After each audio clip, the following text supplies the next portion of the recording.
was a total mess.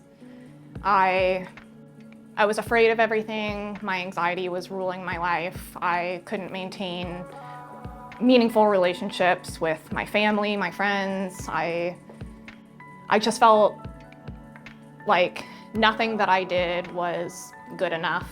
I didn't feel comfortable in my own skin, and a lot of that is, a big contributing factor to why I ended up, drinking as much as I did. I ended up losing jobs, I wasn't reliable, and none of those things are who I am as a person. So I think, I just kind of ended up losing myself.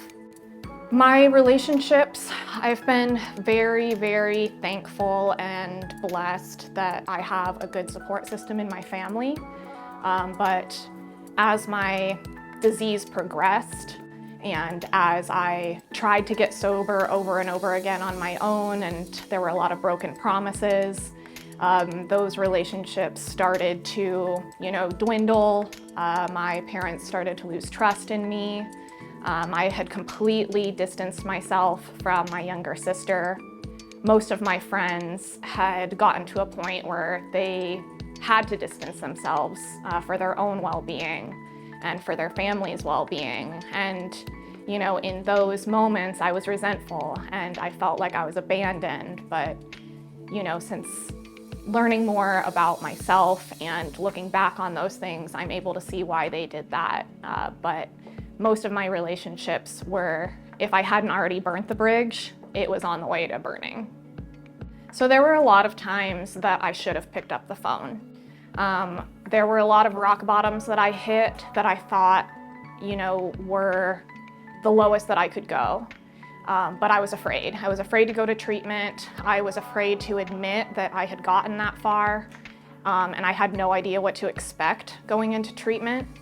But it finally got to a point where I just knew that if I kept going down the route that I was going, that it was going to take my life. And so it wasn't the worst thing that happened, but it was just like, one day I had had enough. And I finally decided to, give it a try. And, what's the worst thing that can happen? And I knew that I could only go up from there. Entering treatment, honestly, I was terrified. I had no idea what to expect, and I was anxious. And I went in thinking that, I'll just keep my head down and I'll do the work and I'll get out and, just do what I need to do. And my actual experience was so much different than that. And I'm so grateful, to have had not only the admissions staff and the welcoming BHTs and everyone at RiverSource that helped me to feel comfortable, in that super vulnerable state that I was in. It took a little bit for me to feel hope again. I came into the RiverSource following a suicide attempt, and that was the most hopeless I had ever been. And so I had no sense of self-worth. I didn't think that I deserved a life, better than the one that I was living. But through counseling and through meeting people like me for the first time in my life and really learning to open up and talk about the hard stuff, I always thought that being strong was not talking about those things. And when I started to really open up and get vulnerable, I realized that that took the power away from a lot of those things. And I started to see that there was hope for me, and hearing other people's success stories. And a lot of the facilitators and staff at RiverSource are alumni as well. So being able to know that they were in my chair and see how well they were doing, that is when I started to feel hope. There were a lot of groups from a counselor who's no longer at the RiverSource, but I know that they still have so many amazing counselors who do groups. And some of those groups are super impactful, whether it's a process group where you get to talk openly about what's going on and hear feedback from your peers, or whether it's, an educational group where you're learning something about yourself that makes you feel like, you're not just broken and you're not just, void of any kind of self-control. Learning that, I don't have a choice in this and that there is a plan, to recover and that I can come out on the other side. Some of those groups were really impactful.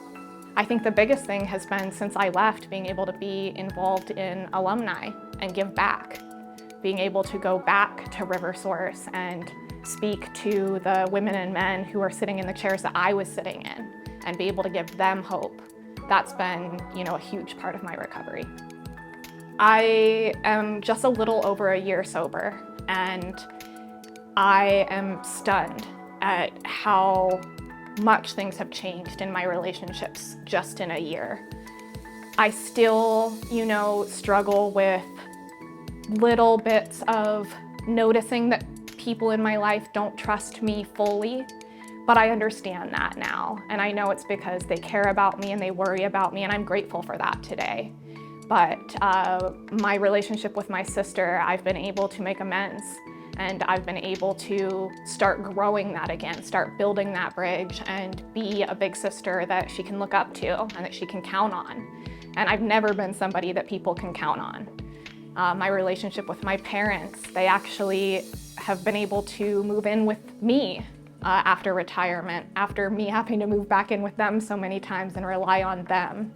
It's been a really awesome feeling to be able to give back to them what they gave to me.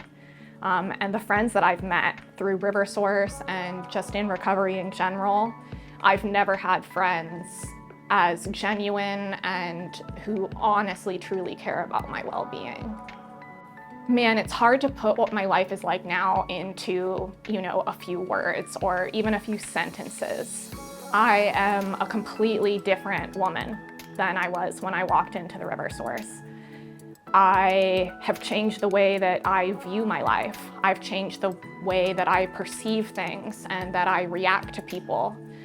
And I'm able to admit when I'm wrong. I'm able to take responsibility for my actions, and I'm not afraid of everything.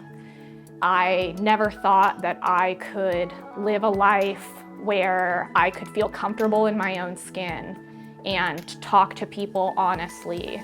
And today I've been able to go through, some hardships in the past year, things that I never thought I would be able to handle sober, and I am stunned at the way I was able to handle them. And I think that all of that is because I give myself grace today, and because I have such a huge support system around me, and I have tools that on that list of coping mechanisms, alcohol would be at the very, very, very bottom. I have so many things that I can do today to get through hard times, and I can catch myself when I start reverting back to old behaviors, and other people in my life can call me out when they see those too. And so today I'm incredibly grateful. My life looks nothing like I thought it would a year ago. It's completely different, but it's beyond anything that I ever could have imagined, and it wouldn't have been possible without my sobriety.